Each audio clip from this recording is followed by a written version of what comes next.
You know we're in for a good time when Scarbrand is playing his namesake, and the name of the replay is Sweaty Khorne versus Empire. So get your sweat rags out, prepare the shower in advance, because here we are with Khorne versus Empire, and already we can see these Khorne Gores taking some volleys from Outriders. We've got five Khorne Gores up front.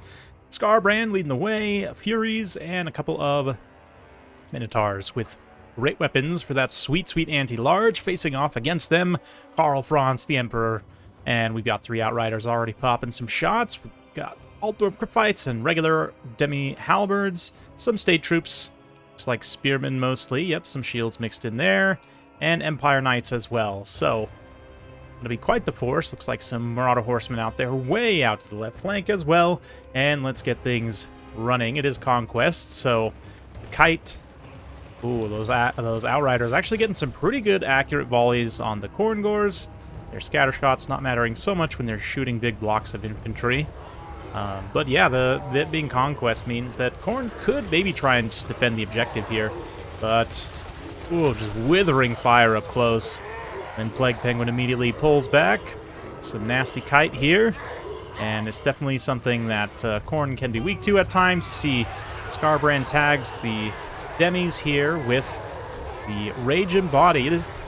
Gives them the Rampage, draws them directly into some Halberds and Minotaurs of Khorne. So nice little ability usage there to bait some units in. And not to mention some Outriders, some slight micro slips leading to them getting caught. We've also got the Furies coming in off the side here, top rope, steel chair, whatever wrestling analogy you want to use. They are going to butter that bread here. And Outriders can fire while they're moving, so as they face away and kind of ride through, they might get some shots up in the air. But, oh man, the Altdorf Griphites just take a massive beating coming into this engagement. Do lose about half their HP in a few seconds. Are able to do some pretty good damage in response to the Minotaurs there, but not at a cost-effective trade by any means. Karl lands, though. Getting right up in it with Scarbrand. He's going to pop his buffs, I would imagine. No, I didn't actually bring them. Yeah, there we go. Reikland Runefang, stand your ground. A little bit late, better late than never, though, and does benefit, at least Stand Your Ground does, Altdorf Griphites as they move around. Scarbrand cycling up, going to try and charge into Karl. He's got his juice, though, so he is not going to get squeezed there. Yeah, Outriders able to turn this flank on the side here and fire downtown. They're kind of at their max range, so not going to be quite as accurate, but here come the Khorne Horsemen, which are going to be a huge problem for these Outriders.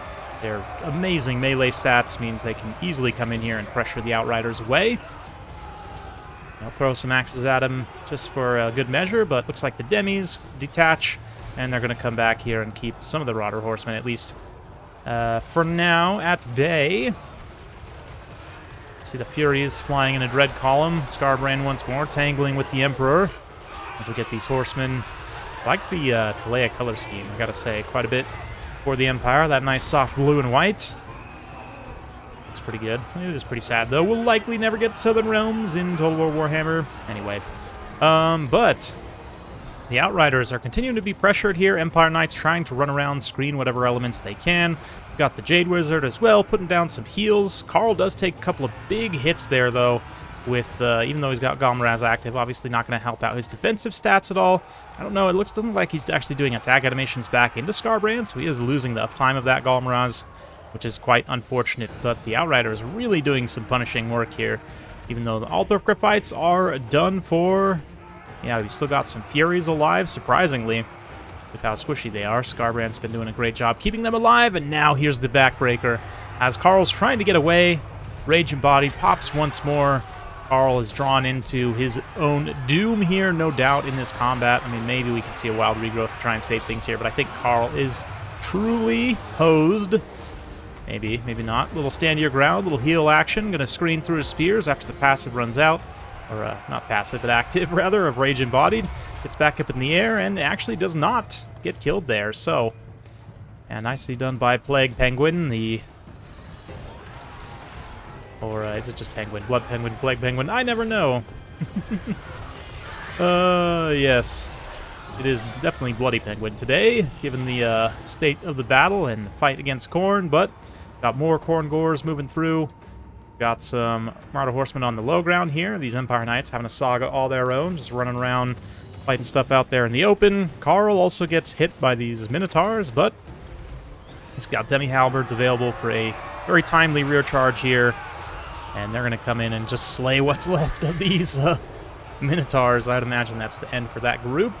Yep, little heal as well. The Empire side, so stabilizing somewhat, but Skarbrand's still proving to be a huge problem, both as a player and as a character in the game.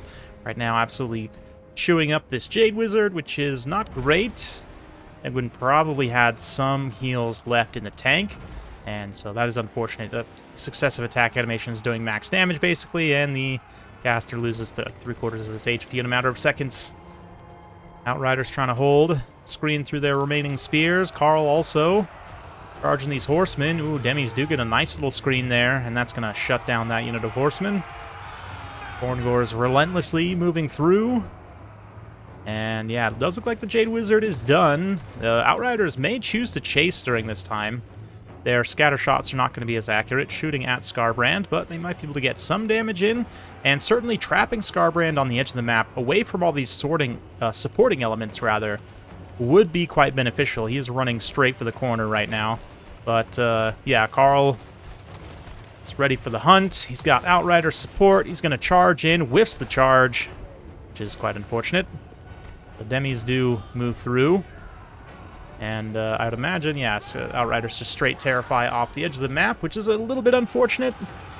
They did have quite a bit of ammunition left already, even if they didn't have too many unit models. This unit firing downtown at the Khorne maybe even better, considering that Carl and the Demis, at least right now, having some confidence to take this engagement, especially with Reichel and Runefang active, but have not been able to get rid of these pesky Khorne, and they are providing some really nice damage right now. The Rampage, once again, Rage Embodied active as Skarbrand just kind of picks and chooses his engagements very thoughtfully.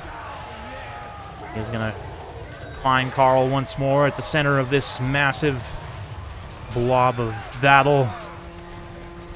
And Carl wants none of that smoke, so as soon as that passive drops, or active rather, I called it passive twice now. It is quite an active ability. But, ooh, Carl going to turn around and maybe try and make his final stand here. He doesn't really have any chance of getting away, but no, Skarbrand's massive attack and massive 700-plus weapon strength. Way too much for Carl to handle, and he just gets absolutely clobbered here, leading to immediate army losses. So, fun game for sure, I have to say. Wild, wild game. Certainly lived up to the billing of Sweaty. And ends up being quite close to the end of the day. Plague Penguin just not quite able to take home the win. Skarbrand just being too potent as a character and as a player here. The Khorne largely get gunned down, but only a couple of them need to do good at supporting, which is basically the case. Marauder Horseman, extremely cost-effective here, just a great unit overall for Khorne, and having an appropriate amount of mobility to try and counter your opponent's kite elements is definitely a good call for Khorne. In a lot of matchups, they are quite vulnerable to kite. So Skarbrand here having a decent build for dealing with it. Somewhat elite, but still, the Rampage on Skarbrand, especially if your opponent slips up, can force bad engagements like nothing else, or a few other things, I should say. There are a handful of other Rampage effects that can force equally bad engagements, but Skarbrand being one of the worst, considering he is just such a powerhouse. If you get hit by that thing and you have to fight him, like, majority of things in the game just die, so... And it's how it should be, right? It's Skarbrand. Come on. Outrider is also a beautiful performance by them, I gotta say, for Plague Penguin here. One of the best performances I've seen of Outriders in recent memory. Definitely, you know, shooting those blocks of infantry seems to be quite effective. Even the loose formation kind of giving an even greater area that the infantry unit occupies, right? They literally occupy more physical space on the battlefield. Because they're in loose formation, actually might work against them when it comes to Outriders, since those scatter shots are almost guaranteed to hit something. But really, really fun stuff. Really, really fun stuff. Hopefully you guys enjoyed. I know I sure did. If you did, be sure to like and subscribe. Hit that bell notification button every time I upload a new video. You'll be notified. Thanks again. We'll see you next time.